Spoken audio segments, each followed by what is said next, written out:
So, where do I begin? The Last of Us Part 2 is a game that has mixed reviews. The beginning was soul crushing, and the ending was disappointing. But despite the story, the game itself was pretty good. The gameplay was solid. I would say it delivers a good survival experience. And despite my bias, I tried out this game. And I'll tell you, this video is not a game review. This video is about the general player experience who is playing it for the first time, and I would like to talk about it in detail. This video is not supposed to call out to anyone. I'm only telling my thought process during playing this game. Also, I won't be mentioning that has been already addressed by many YouTubers out there, meaning I'll talk about some good aspects of this game and some bad as well. I have seen a lot of videos on this topic, but I'll try to be genuine and objective about this. Further on, I don't want to make a fuss or point out the mistakes this game made. However, I will mention the things that are off-putting. But you must be wondering, why am I picking this game after all these years? Yeah, because I can. So, let's analyze this, shall we? The gameplay is similar to its predecessor, but improving its mechanics. As I said, the gameplay is solid. But what do I mean by that? There are a lot of factors contributing to this. The gunplay feels responsive. Allow me to explain. Whenever I fire my gun, whether it be the handgun, the bow, the shotgun, the hunting rifle, I can feel the firepower of that gun. A headshot can instantly kill an enemy. Shooting the enemies in their leg bring them down to their knees, making them incapacitate. A shot to the body can either kill an enemy or knock them down. The sound design of the gun is amazing. I am no expert when it comes to real life guns, but the sound of the shooting and reloading feels satisfying to hear. The sound design, the impact of shooting, and the enemy responsiveness. I believe these are the factors that lead to a good shooting game experience. And it's not just the guns. The melee weapons like the pipe, the sickle, the machete, the baseball bat have the weight in every swing, and these are incredibly devastating on a stunned enemy, instantly killing them. Bottles, molotovs, bricks, smoke bombs are back as throwables, and which gives an advantage in tough situations. There are the introduction of the trap mines and the pipe bombs, which brings new tactics for every encounter. Throwing it at the enemy deals explosive damage, instantly solving a bigger or an annoying threat. You can plant a trap mine, then lure an enemy, and as the enemy gets closer to the mine, detonates, killing the enemy. Or you might be running low on supplies and can't fight all of them, so you sneak past the enemies as well. Speaking of devastating, the brutality and the mutilation in this game are top-notch. And the way it is choreographed makes it feel real. I like the part where explosive damage can dismember limbs of an enemy NPC. You seen it? This game does remind me of Red Dead Redemption 2, where the same level of gore can be inflicted upon enemy NPCs. Just like its predecessor, this game allows you to play however you want. It doesn't tell you to play it one specific way. You can be diverse. It presents you with a lot of decision makings, from crafting to weapon upgrades to character upgrades to combat strategies. And speaking of crafting, special ammunitions can also be crafted, like the explosive rounds for those chaotic approaches, or crafting silencers, shivs and arrows for a stealthy approach. And not to mention, The crafting of a stronger melee weapon is also present here. This game has the same resource management where you can scavenge items for crafting. But you can't craft everything, so you need to decide which item you will be needing the most. Like the medkit and the molotovs share the same resources, so you gotta think, shall I keep another medkit just to be safe if an enemy jumps on me and takes away half of my health? Or hey, there are a lot of enemies or infected nearby. Maybe I can group them up together and then throw a molotov at them and then burning them down, instantly dealing with the threat. This same decision making goes for all the craftable items in this game. Resource management is the main feature of survival games like these. And if you run out of resources and you are heading to a fight in the next area and there are no supplies in between there and here, and that's a very bad place to be in. Apart from combat and resource management, there are other things like the traversing the areas and looking for secret items, collectibles, character upgrade materials, or combination saves in a discrete area. When I first entered Seattle, I was excited and I was given a map of the city and I was like, this is great. I can explore every inch of this city and this gives me a lot of freedom. But as I played and explored, I realized it's still a linear game. I can only go to the places as it is designed by the level. It gives a huge area to explore, but I thought it's still a bummer. I'll be honest, in my first playthrough, I didn't even look at the map. I head on in a linear path, continuing the story. However, in my second playthrough, I did use the map to find combination saves and other collectibles. But it's not just a scavenging hunt. Some provides unique enemy encounters. My favorite one is where Ellie uses the crafting bench and then suddenly an enemy sneaks up from behind and tries to grab her, and she has to break free. And after breaking free, there's another small fight in that room. That's good stuff. Surprise encounters like these were out of nowhere and always makes me think even the enemy AI is well made. There are some interesting puzzle elements as well, but that too fades away once you know what to do, especially since the game literally tells you the answer to the combination saves. Either they are written on a writing board or on a piece of paper, which can be found with a little exploring. But some puzzles are a bit tough to get the answer on one go. It will take more time to complete the puzzle than it should. There is also the problem to these kinds of puzzles, since the game is linear and the game forces you to complete the puzzles in right way. It's like you either complete the puzzle now or head on forward with whatever resources you have left. And if you miss it, then you miss it. There is no way of getting back to this. Even the first game has the same problem. The only way to get these missed saves is to get a previous save right before reaching this puzzle. Level select after finishing the game also works, or by playing it on a New Game Plus.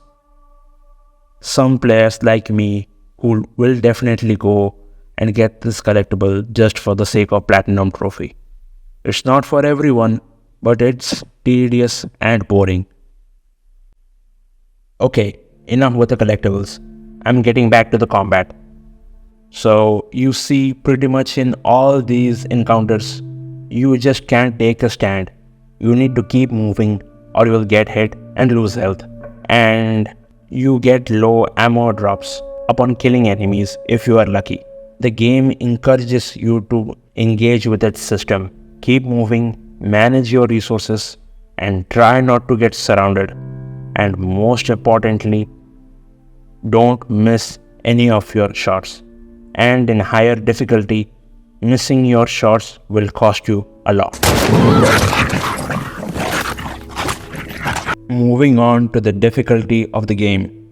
It's been a while since I played the first game. I played the heck out of the first game before the pandemic. Hell, I finished the game on grounded mode, the hardest difficulty of this game. It was a brutal experience. Dying, thinking of a good strategy, and then dying again. And then after multiple attempts, I cleared a combat encounter. And that was satisfying on another level. And I had a good time with it. The punishing difficulty doesn't come with the enemies, with smart AI. It also comes with less resources. Companion AI functions very defensively, if that's the correct word for it. This game deserves to be played on harder difficulties after mastering its mechanics. I went in with the same expectations for the second game as well. So I picked hard in my first playthrough. For everyone, difficulty is an issue, but for me, it was a good balance between combat and resource scavenging. There is also a custom difficulty in the game where you can adjust all the settings like the enemy AI, companion AI, resources, and so on. So it's a good thing that players can actually customize according to their level of playstyle. But back to my case. I sure died a lot, and me being stubborn, it had me keep coming back at it to complete those encounters in an efficient way that I'll take less health damage and save up as much as ammunition as possible. However, in my second playthrough, I picked survivor difficulty, and I gotta say, this is a brutal experience. As it should be, as it was the hardest difficulty of the game before the grounded mode update came. I was raging a lot. I was stuck in a room. I can't fight my way through, but I gotta be smart about it. The whole game is based on survival and thinking about your next move.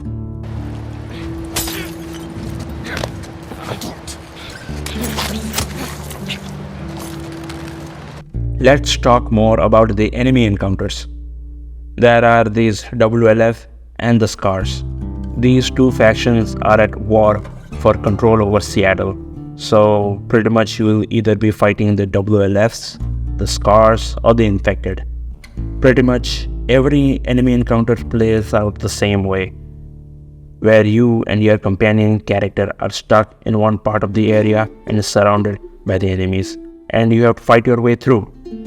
Sometimes you are alone and you are put in the same situation and do the same thing. Like I said earlier, you either can be stealthy or be loud, depending upon your playstyle.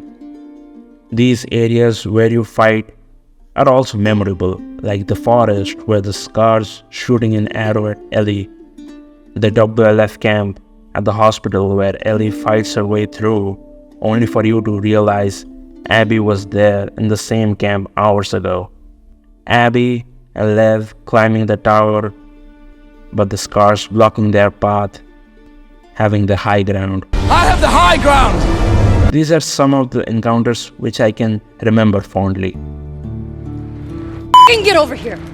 The Infected are the highlight of the series. You pretty much fight them the same way. Sometimes you are locked in a room and you need to clear out the Infected in that room or sneak past your way through it. Sometimes you need to survive for a specific time period in order to get out of that room. The closest encounter I can think of is when Abby is fighting off the Infected, where Lev and Yara find an alternative path for you to get out from that room. Infected can also be used in combat scenarios. What I mean by that is, enemy factions often use flanking, and if you are outnumbered or out of bullets, then if there are Infected in the same area and you make some noise by throwing something, the sound will lure the Infected and that will create a commotion. And watch them shred the enemy faction. Like I said, this kind of enemy placement is amazing and also a unique strategy for those combat scenarios. There is also this one encounter where Ellie has to go to the aquarium on a boat, but her path is being blocked by Scars and the WLF shooting at each other, and Ellie has the chance to be stealthy and can drop the element of surprise by ambushing both the factions, or let one faction take out another, and Ellie makes her move and clear out the area. I just wish there would be more encounters like these. This gives me a constant reminder that these two factions are still at war. Great enemy AI. Love it. Okay, so I'm gonna talk about the art design and the environment. There is not much to say about it. I just like it. It's been 25 years since the outbreak, and this post-apocalyptic world now lies in ruins. And the vegetation and wildlife has taken over every abandoned settlement. The majority of the story takes place in Seattle. This decimated cities actually look beautiful. Even I just stopped just to admire the view.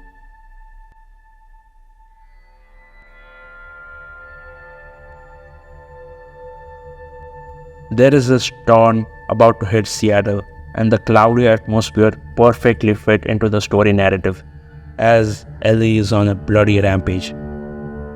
They nail the graphics, from sunny skies to gloomy thunderstorms to severe blizzard. The environment design feels lifelike. I just take some screenshots from time to time. I like particular visuals, and I'm a huge fan of beautiful sceneries. It's not just the environment. The character models looks so good and makes me wanna appreciate the devs' work. The facial animation of each of these characters is so real and deep. Ellie performing stealth kills on an enemy feels so impactful with that angry expression. Details like this makes me wanna appreciate the game a lot.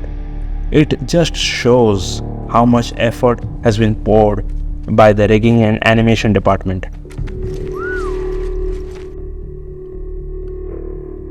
However, I'm not a fan of fake gameplay where I'm put into an action scripted sequence where I have to only aim and shoot, or just hold down the action button and watch the player character does the action for me.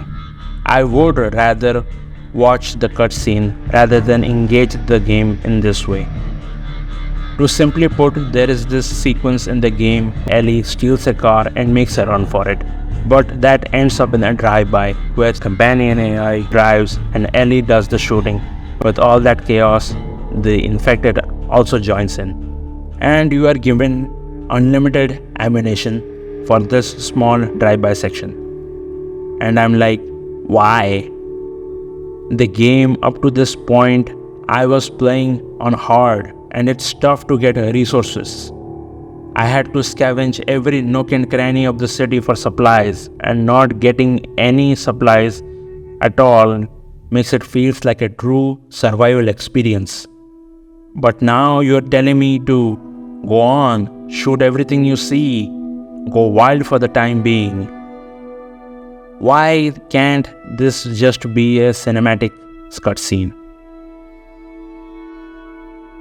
This same thing happens with Abby's section as well, where Manny is driving the truck and Abby and Mel had to shoot multiple Scars who are chasing them on horseback. And finally, there is this another scripted scene where Abby and Lev have to ride on a horse on their way out of the Seraphite camp. And it's the same thing, but the visuals are cool. The burning settlement at the horizon at the night when it's raining. I admire the view very much, so I'll let this one slide. My point is, this section feels like a set piece of sorts, and it doesn't mean that I don't like it. It's just that I would be more thrilled if I get to fight a big horde of infected and fight my way through, or it's just a cutscene where I would rather sit back and relax. The player doesn't need to be involved in every second in the game. Even if I am to believe the unlimited ammunition section was there to let go of some steam after enduring all that survival, this feels detached from what I am being playing for the last few hours. I have no problem with games having cutscenes, but I'll say this. These are well choreographed and have good cinematography. I was mesmerized by that scripted sequence in my first playthrough, but that's about it. This thing called the quick time event that has been thrown around almost in every modern game, and it has its presence here as well. But I won't say it's a quick time event completely because you still have to aim and shoot. But I'm glad that these didn't overstay its welcome. There are some boss encounters which delivers a good experience. I won't be categorizing them in order, it's just my observation and experience. Oh shit! The first boss fight is where Ellie encounters the bloater at the near end of Day 3 level. The devs introduced the Shamblers, a new infected variant, basically to replace the role of the bloaters from the first game, and evolve the bloaters into a very menacing threat. The bloater has a charge attack where it dashes towards you, knocking you down or anything on its way. It has its signature move where it throws its spore bombs which deals burn damage. And the worst thing is you don't even fight this thing alone. When you are thrown down to fight this infected, you are also fighting the runners that are spawned down, making this fight complicated. Because of the higher difficulty, the combination of the runners and the bloaters is extremely frustrating and infuriating. Because they won't be giving you any window to plan your attacks, so you need to plan them accordingly. The second boss, I won't call it a boss encounter, it's just where Abby encounters a room full of clickers and a bloater during the Day 2 section of Abby. However, this encounter can be avoided if you sneak past the infected by distracting them. I actually like the fact that evading option still exists in the bloater encounter as well.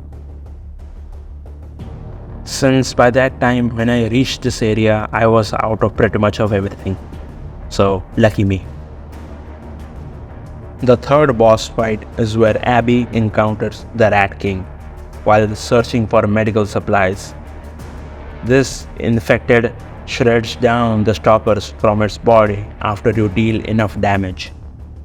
And the stalkers are there to harass you while the main boss chases you down slowly. I'll say it is one of the best boss fight in the game. The initial build-up of the Rat King, the patient zero of the Coalition, now 25 years later, a monstrosity, overgrown fungus, other infected latching on into it. Great design, love it. The fourth boss fight is where you play as Abby, who is fighting against Ellie at the theater.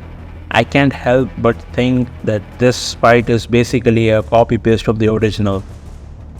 It is set up to the same way how Ellie had to sneak up and attack David. Of course, now Ellie is the predator, and it is a tough section, but it went smoothly for me. I honestly hate when the game puts me in a situation where the cutscene strips me of all my equipment away. The game takes away all the things I collected so far up to that point. It kinda makes it pointless. Why even I collected all those guns and weapon upgrades and I don't even get to use them in the final fight. But wait, there is more. There is a sniper section in the Day 3 of Abby's perspective. You need to get closer to the sniper while taking cover, but the sniper lures out the infected by shooting the car windows. This sniper section was also there in the first game where Joel had to do the same thing. and fighting off the enemy factions. But that's not all.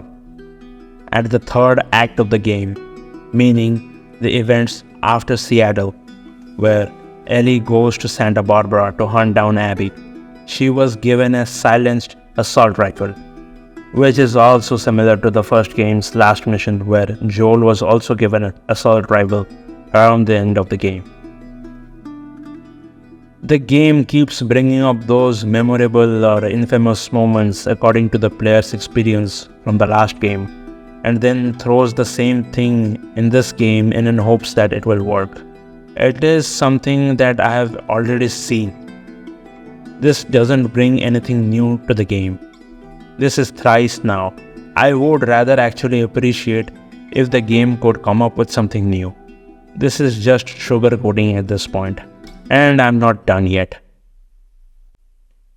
Now, the elephant in the room. There's a huge controversy around the story, but I will not talk about that in detail. There are other channels out there who genuinely made good videos and pointed out the things that are wrong and came up with their own stories of Last of Us 2. But I won't be summarizing the whole story. I'll only point out the things that I find off-putting, dissatisfying, or something like that. Also, I gotta put it out this at front. Yes, the story was spoiled for me just like everyone before the game's release. We all know what happened. Because of the mixed reviews, there was something in my mind. Some people liked the ending and some didn't. Clearly, I didn't, but I gotta try it out for myself. Why there was a huge rift among the people who played this game. Maybe there is some hidden thing in the game ending, and to understand the situation, I gotta play this. Maybe I'm missing out the important details, and beside, it's been 3 years.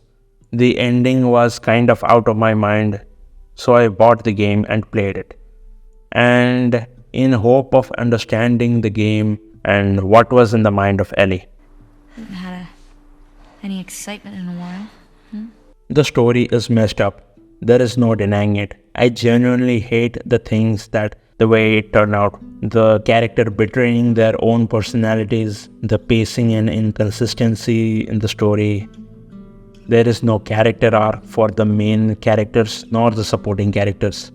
Everything feels just so monotone from start to end. I don't mind having a revenge story where Joel dies and Ellie goes on a rampage, but the way it was delivered, it's just infuriating.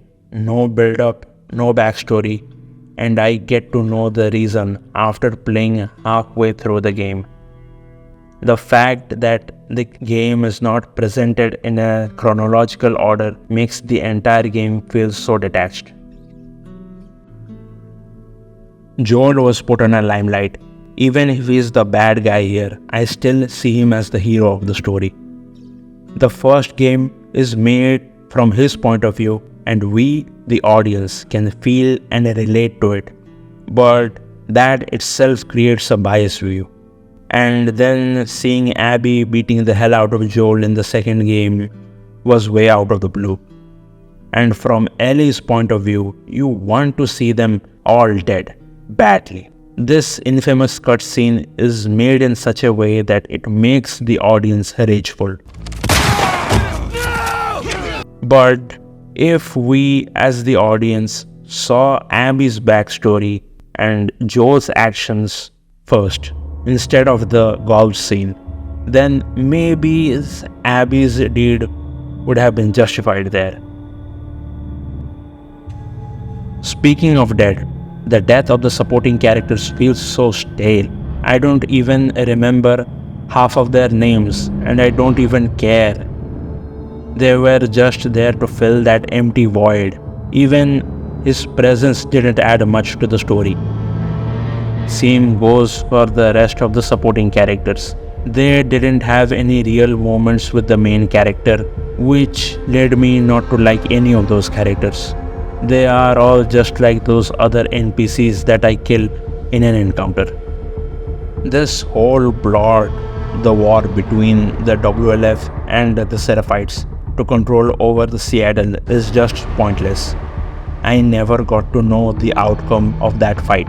At the end, Abby betrays everyone she's ever known. Wait, hold on. I take that back. Abby didn't betray her people.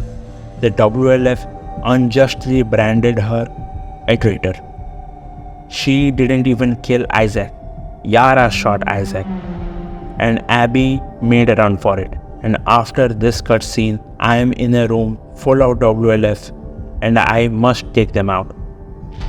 This entire ordeal felt forced. This sudden switch of allegiance with no reasoning.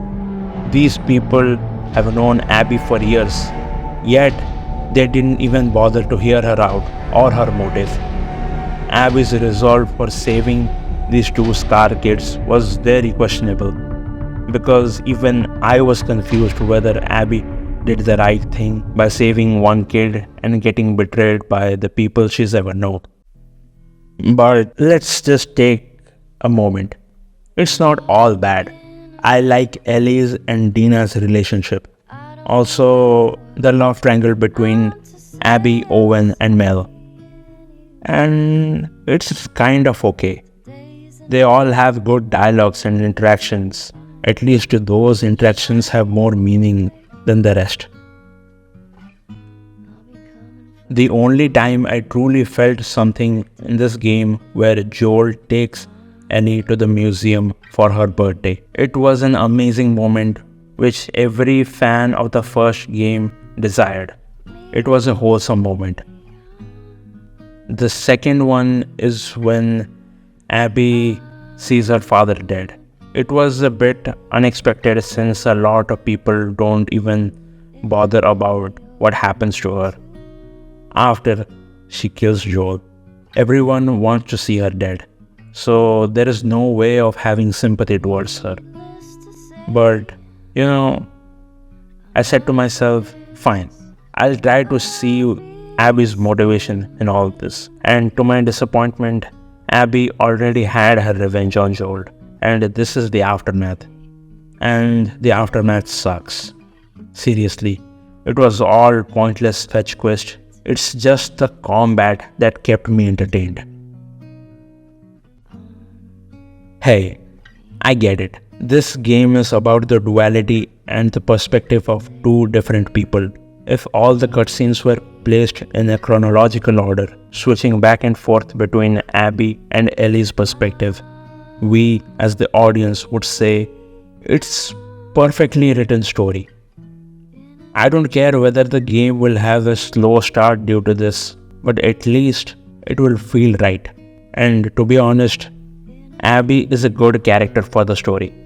What I mean is Abby is the byproduct of Joel's actions, and she is on a revenge path. This sounds interesting, not what we saw and experienced. Remember the scene where Ellie and Joel tried to patch up their relation? Something that important, and I get to see that at the end of the game. No wonder I feel anything for this game. Ellie's trip to Santa Barbara was worthless. Tommy persuading Ellie to hunt down Abby and then flips out when Ellie refuses. Wow. Great. Not only Tommy's character is being dumbed down, he's also changed into this unlikable and unreasonable character all of a sudden. What a joke. But at this point, are you surprised? They already butchered his character in the first few hours of the game. I'm Tommy. That's Joel. And lastly, the fight between Ellie and Abby at the beach. Both are at their weakest. Ellie with an open wound and Abby is half starved. I swear, like I mentioned earlier, I was hoping for something to feel here.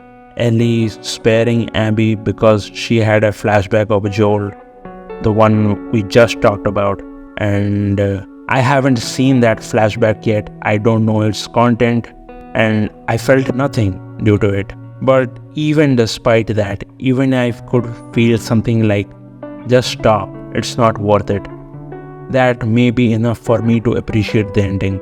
But no, I was just sitting on my chair with the controller in my hand and watching the cutscene in numbness and thinking of what just happened. Why did Ellie leave Dina? Why even travel all this way? Ellie loses two of her fingers and Dina leaves her, while Abby gets a jail-free card and leaves with Lev. There was no need for the Santa Barbara section in my opinion. Don't put the thing in me! Hey! Okay, so coming back to that flashback of Joel.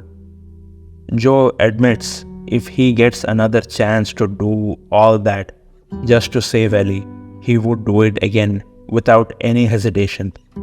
Those words reached Ellie and she mended things with Joel. A powerful moment. But this isn't enough why Ellie spared Abby. So I searched for ending explained videos. The last thing I'd want to do, but I did it anyway. And I watched a ton of those videos. And I come to an understanding why Ellie spared Abby. It's because Joel never wanted Ellie to be this violent and being on a revenge rampage. Joel never wanted Ellie to have that darkness which he had. The final cutscene we saw of Joel is where Ellie forgives him for lying to her. It was about Joel talking about his inner demons to Ellie. It is a very powerful and a beautiful message, really. But the thing is, the game itself didn't convey this. You can come up and surmise all kinds of ending stories explaining about this, but this is something the game should have shown us. It may be or is supposed to be an open-ended ending where the audience can come up with their own conclusion, but I'm not buying it. It didn't even feel like one. Honestly, it is a great game with great mechanics. Also, great graphics too. It makes me admire and take a few screenshots as well. I'll say it's a good sequel from a gameplay standpoint. I love the gore and mutilation of this game too. But it has an inconsistent story. I'll never say it's a bad game. It's a great game, but it just have a lot of bad stuff in it. The devs delivered a very polished game with a good combat system and a very tight responsive controls. I never encountered a single game crashing bug which ruined my experience. Okay, jokes aside, I mean it. The reason why I made this video about a game 3 years later because of the HBO series. The HBO series gave me hope that someday, if we get a season 2 of Last of Us, I would like to see and appreciate this story in a new light, where I don't get so biased. And there is a rumor about the third game in development, but I don't want to see the same things over and over again. I would appreciate a fresh start with new characters and their struggles.